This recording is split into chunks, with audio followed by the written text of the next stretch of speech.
করছস কেন? সারা জীবন এসি রুমে থেকে বড় হইছি, আর ফোনের ঘরে আইসা ফ্যানটাও ঠিকমতো ঘুরে না।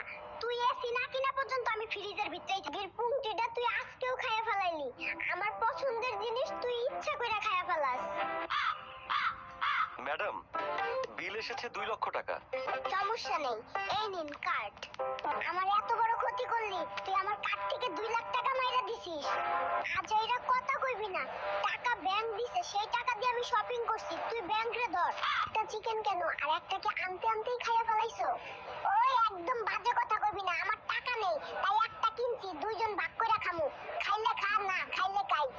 সরকার আপনাকে বেতন দেয় আর আপনি ডিউটি না করে গেম খেলছেন, আপনার নামে অভিযোগ দিব। চাইপা যাও, না তো মুরগি চুরির মামলা দিয়ে ডিম থেরাপি দিব।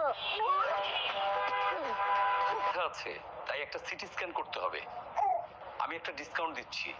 বাদ দাও তোমার সিটি স্ক্যান। টুনটুনি একদিন অনলাইনে আসেনি, তাই আমার মাথা ব্যথা। স্যার, আপনি নাকি নকল করে পাশ করেছেন। আরে মিয়া, নকল হোক আর আসল পাস করছি, এইটাই কত। এখন এসব খাও, পেঁচাল না পাইরা রাস্তা মাপো। বাটি হাতে নিয়ে কোথায় ছুটেছো? ও দাদা ভাই, পাশের বাড়ির কাকিমা পিঠা বানিয়েছে। আমি 3 বার গেছি, আরো 2 বার যাব। যদি দেয় তো দেবে। স্যার, আপনার গেম খেলা এবং পেট মালিশ করার রহস্য কি? ঘুড়ি বানাইতেছি, ঘুড়ি পুরুষের অহংকার বোঝো না মিয়া। তিনি আমাদের মাঝে আর নেই। আরে কি বলো এসব? বিষয়টি আমি দেখছি।